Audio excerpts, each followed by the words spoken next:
Oke, Bismillahirrahmanirrahim. Assalamualaikum warahmatullahi wabarakatuh. Selamat pagi semuanya, ya, menjelang siang mungkin hari ini. Jadi hari ini adalah video sisa pertemuan kita minggu lalu, ya, atau minggu ini ya, tentang prophetic medicine ya. Videonya nggak akan terlalu panjang, tapi akan saya jelaskan sehingga teman-teman nanti bisa uh, melakukan atau mengerjakan tugas ya secara mandiri, ya nanti akan dikumpulkan gitu ya pada tanggal yang ditentukan. Nah, saya mulai dulu dengan prophetic medicine ya. Prophetic medicine ya. Mana prophetic medicine ini adalah pengobatan ya, pengobatan oleh atau biasa yang dilakukan oleh Nabi Muhammad SAW.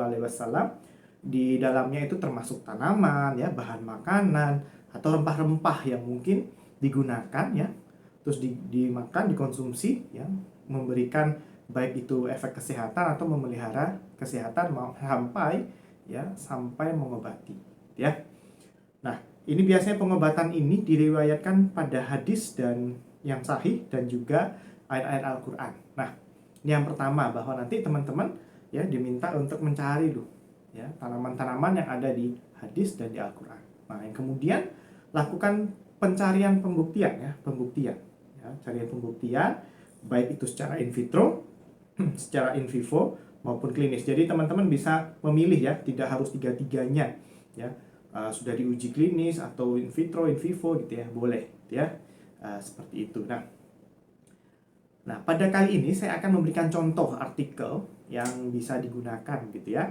Walaupun di sini artikel yang saya gunakan ini cukup kompleks ya. Jadi teman-teman tidak harus seperti artikel saya, tapi bisa menggunakan yang lain.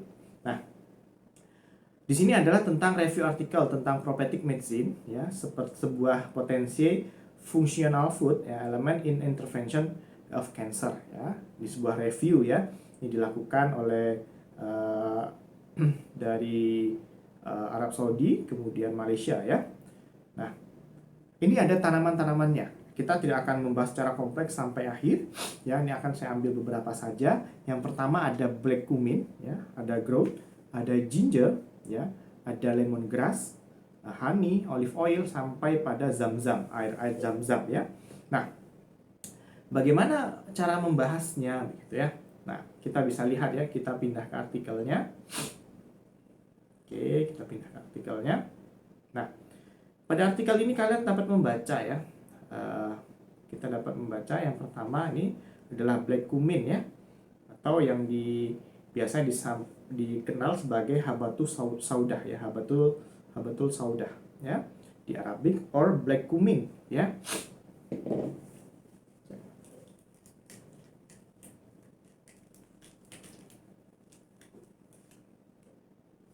Atau ini adalah black cumin ya, atau nama ilmiahnya adalah Nigella sativa, yang commonly ya dikenal sebagai habatul saudah ya. Nah, in one of prophetic medicine ya, biasanya secara langsung ya bisa digunakan untuk kesehatan. Nah, ini juga ada studi-studi etnomedicine ya. Nah, black cumin ini ya, atau Nigella sativa ini kebetulan jurnal ini adalah mencari atau kumpulan obat-obat obat-obat prophetic medicine yang memiliki efek terhadap kanker. Nah, tapi dia juga membahas seperti ini ya, bahwa black cumin itu bisa digunakan untuk bronkitis, asma, eczema ya, fever ya, demam ya, gastrointestinal disorder gitu ya, hipertensi, influenza, dan juga diuretik dan antiinflamasi. Nah, pada penelitian yang lain gitu ya, yang kita bisa lihat di sini, dari Nigella sativa ini ya memiliki kandungan polifenol ya, alkaloid, saponin, dan timoquinone ya. Nah, nanti yang salah satu yang paling terkenal adalah timoquinone-nya ya. Nah, di sini kita bisa lihat secara in vitro dan in vivo ya, ujian terhadap kanker seperti kanker darah, kanker paru-paru, hati ya, kanker payudara, renal, dan cervical cancer ya. Ini dapat memberikan efek kepada kanker-kanker tersebut ya. Nah, kita bisa lihat di sini ya, bagaimana mekanisme yang sudah diteliti begitu ya, bahwa Nigella sativa gitu ya, dalam hal ini senyawanya adalah timoquinone. Jadi ini adalah timoquinone ya. Kalian lihat timoquinone ini ya memberikan efek nih. Nah, bagaimana mekanismenya? Ya, pathway of anti-cancer molecular mechanism ya. Jadi dia mekanismenya induce apoptosis in cancer cell ya, dengan menginaktivasi P13K ya, AKT pathway ya. Nah, ini juga ada yang lain juga ya. Jadi dia bisa juga berhubungan dengan NF-κB ya, dan yang lain ya, seperti itu. Nah, bagaimana potensi gitu ya? Di sini disampaikan bahwa potensinya sebagai timoquinone ya, timoquinone ya, suppress dehydrasil induced colon tumorigenesis in Wistar rat ya, di tikus Wistar gitu ya. Nah, ini semua ada di sini gitu ya. Pre dan post treatment timoquinone gitu ya, memberikan significant reduce of total number of hepatic nodule dan down regulated the cyclin D1, cyclin E, proliferating cell nuclear antigen seperti itu ya. Kemudian ada expression dan yang lain-lain ya. Nah, sehingga ini ya. Nah, di sini for instance, the oral administration of timoquinone itu 75 mg per hari atau sampai 2600 mg per hari. Ya, ini aman ya, but did not exhibit anti-cancer ya, tapi dia tidak memberikan efek anti-cancer kalau kita makan biasa ya, seperti itu. Nah, kita bisa lihat di sini ya, ini ada beberapa penelitiannya ya, dia menggunakan seed ya. Ini ya biji ya, secara in vivo kan, ya dia sudah melakukan secara in vivo dengan senyawanya decoction ya, 4 kg per kilogram, 6 kg per kilogram berat badan per hari ya. Ini mensupres hepatokarsinogenesis di tikus jantan Wistar ya, menghambat ya, seperti ini. Nah, artinya apa? Bahwa pengobatan-pengobatan yang dilakukan oleh Nabi Muhammad ini memang secara ilmiah dapat dibuktikan. Oke. Ya, timoquinone-nya juga ya sudah banyak dilakukan misalnya secara in vivo ya, inhibit DMA induced oxidative stress dan colon tumorigenesis ya. Nah, kita kembali lagi kepada yang kedua yaitu growth ya. Ini adalah salah satunya yang paling kita kenal adalah bitter gourd ya, bitter gourd. Ini ada pare atau paria gitu ya, yang bisa dikenal. Nah, ini juga memiliki, dan ini ternyata merupakan salah satu pengobatan di zaman Nabi Muhammad Sallallahu Alaihi Wasallam. Nah, apa saja yang bisa digunakan? Nah, ini memiliki efek antiinflamasi, konstipasi, jaundice ya, kidney stone ya, atau batu ginjal ya, bisa untuk infeksi ya, dan yang lainnya ya. Nah, dan ini cukup lumayan, bahwa kalau yang tadi itu kan ekstraknya etanol, ini kan sulit ya. Nah, tapi di sini justru menggunakan hot water. Jadi kalau mau mendapatkan efeknya cukup menggunakan air panas saja ya. Direndam ya, bitter gourd-nya ya, atau parianya itu, nah, kemudian diminum. Nah, itu sudah bisa memberikan efek ya, suppress the mammary tumorigenesis ya, dan uterin ya, adenomyosis. Nah, seperti itu. Nah, kita bisa lihat lagi selanjutnya ya, pada paria ini ya. Nah, senyawa yang berperan adalah cucurbitacin 1 ya. Nah, kita bisa lihat di sini bahwa dia menghambat pada sel Ares gitu ya. Jadi dia banyak sekali mekanismenya ya, sehingga dia menjadi salah satu agen anti kanker. Nah, di sini ya cucurbitacin ya, di mana indusnya apoptosis dan autophagy.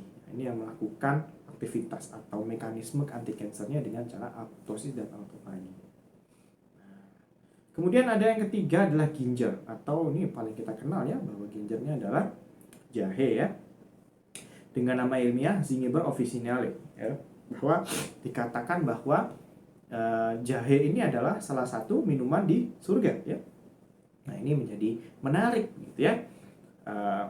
Dan dia punya long history medicinal application. Jadi udah lama penggunaan ginger atau jahe gitu ya. Seperti itu.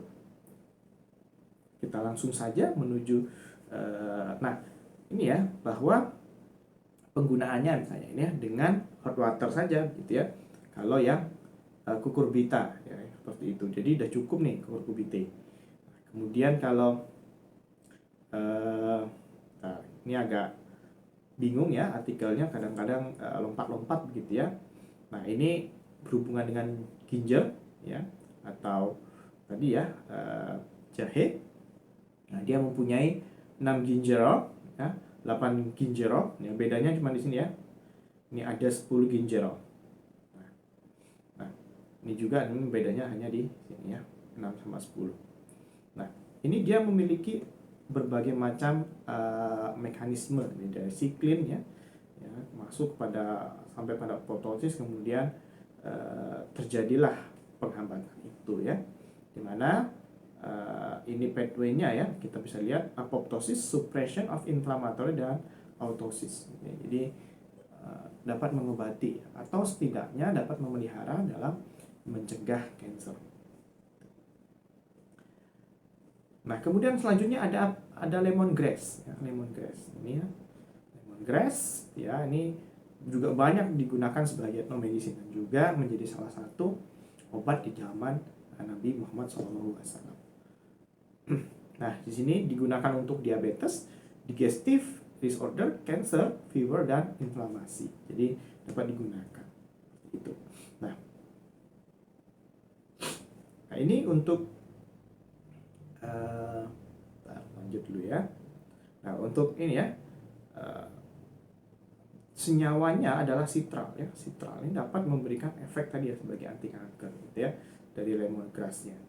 Bahkan secara in vivo gitu ya, dia sudah terbukti ya, bectanolate extract suppress AOM, induce release activated glycon, dan methylazoxy methanol ya from glucuronate conjugate ya. Jadi dia bisa tuh untuk dalam menginduce rilisnya ya, dan mengaktifasi glikon. Banyak sekali ya. Bahkan di sini penelitiannya juga cukup menjanjikan. Nah, selanjutnya ini ya, kalau di madu gitu ya, juga kita sudah kenal ya kalau madu itu juga dapat sebagai pengobatan gitu ya. Nah, bahkan secara crude honey atau madu yang langsung digunakan, langsung dia baru dia diambil ya, crude honey ya, ini menghibit proliferasi dari HCT15 dan HT29 cancer cell by including cross mediated mitochondrial apoptosis dan deletion of intracellular non-protein tiols. Ada juga nih olive oil ya, banyak sekali manfaatnya, dan banyak hal yang lain ya, sampai juga ada kurma gitu ya. Ini nanti teman-teman akan bisa membaca ini ya, nanti akan saya berikan artikelnya yang lengkap ya.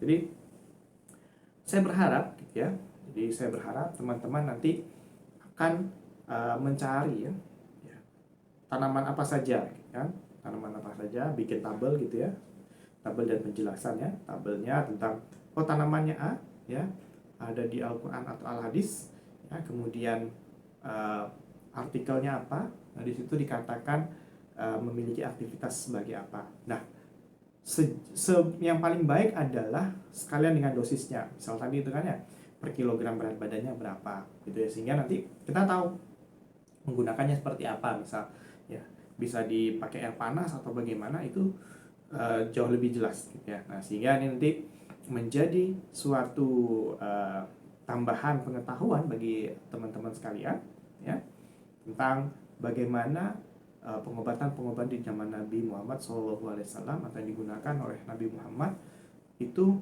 ternyata secara ilmiah dia juga terbukti ya memberikan efek terhadap kesehatan maupun mengobati ya. Dan tidak harus cancer ya, misalnya banyak eh, bawang putih gitu ya, efeknya apa misalnya gitu ya. Terus salah satunya juga bisa untuk cancer ya, tapi bisa untuk yang lain. Nah itu nanti teman-teman cari bagaimana. Nah, di jurnalnya teman-teman cari ya itu. Nah kemudian tugas teman-teman yang lain gitu ya, teman-teman nanti akan upload tugasnya tidak di Google Classroom tapi di Moodle ya. Nanti teman-teman login saja di Moodle ya, cari kelasnya adalah tanaman obat dan simplicia. Nah nanti di situ kan juga akan kita banyak menggunakan video di perkuliahan atau di Moodle itu ya.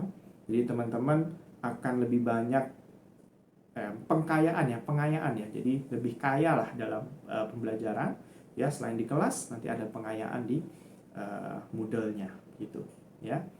Jangan lupa ya, di Moodle-nya itu yang web virtual ya, virtual praktikum ya, yang sudah kita gunakan untuk ujian di biologi sel ya. Begitu mungkin dari saya, kurang lebihnya mohon maaf. Bila itu walidayah. Assalamualaikum warahmatullahi wabarakatuh.